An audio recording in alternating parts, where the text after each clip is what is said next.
Barack Obama had a campaign stop in Roanoke, Virginia, and there was a speech that pretty much everyone is talking about right now.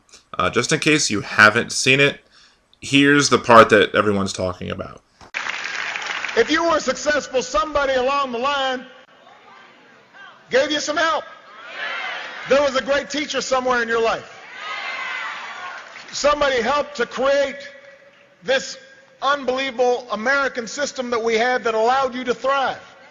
Somebody invested in roads and bridges. If you got a business, that you didn't build that.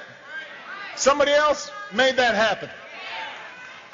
Actually, I wasn't completely truthful.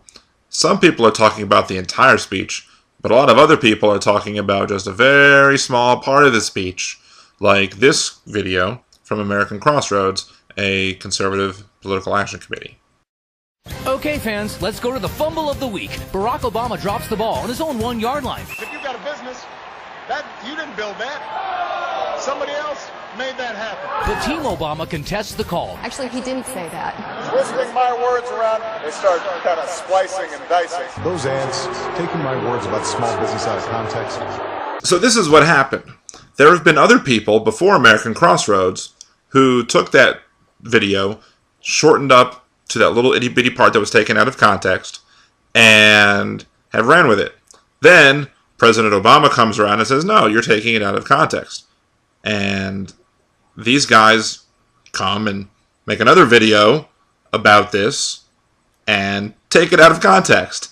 It's bizarre. They're even trying to go the grammar route.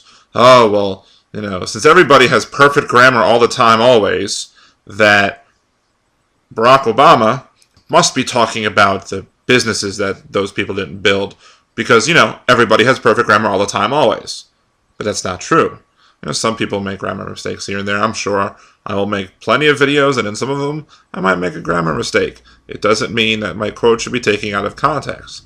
I'll provide you the link, if you want, to the entire transcript so you can read it. It's available on the White House's website. But it's very clear. Even if you just don't want to believe that the little part, just add a little part at the beginning where he talks about roads and bridges, even if you don't want to believe that, here's another part of the video that comes afterwards that clearly shows the context and shows that this is not an anti-business or anti-individual achievement speech. The point is that when we succeed because of our individual initiative, but also because we do things together. There's some things, just like fighting fires, we don't do on our own. I mean, imagine if everybody had their own fire service. That'd be a hard way to organize fighting fires. So there you have it, folks. It's the big, scary, anti-business speech that Barack Obama gave. It wasn't anti-business.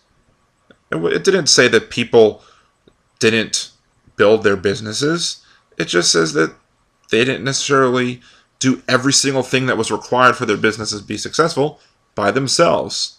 Roads, bridges, fire departments, police departments, educating of the workforce. All of these things were done by other people. And the idea that this is somehow attacking businessmen is absurd.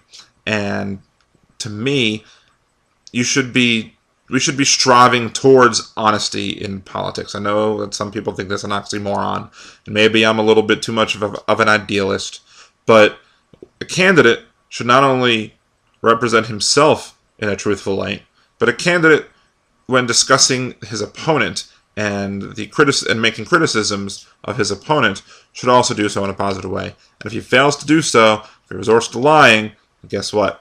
That person should be considered to have already lost the debate. And this is the biggest problem I have here, is not with the little groups that are running around, the political action committees, the radio show hosts, the listeners of radio shows, bloggers, this, that, and the other, people making other YouTube videos. I expect that some of those people are going to just play dirty and be okay with playing dirty.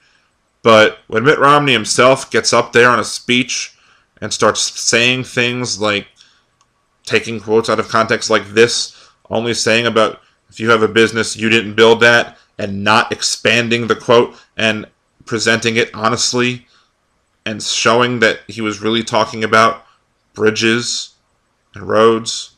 You know, go back to the last campaign. John McCain was asked a question of somebody from his audience who represented Barack Obama falsely. Instead of going with it, then candidate John McCain did the right thing and corrected his audience member. He corrected her. Mitt Romney's not correcting the people that are misrepresenting Barack Obama. He's going with it. He's riding on it. Why? Because he's desperate. And it's really sad to see that in a presidential candidate, that you can't even represent a small little speech or small segment of a speech properly and honestly. And if that's the way that he's going to govern as president, he has no business being president whatsoever.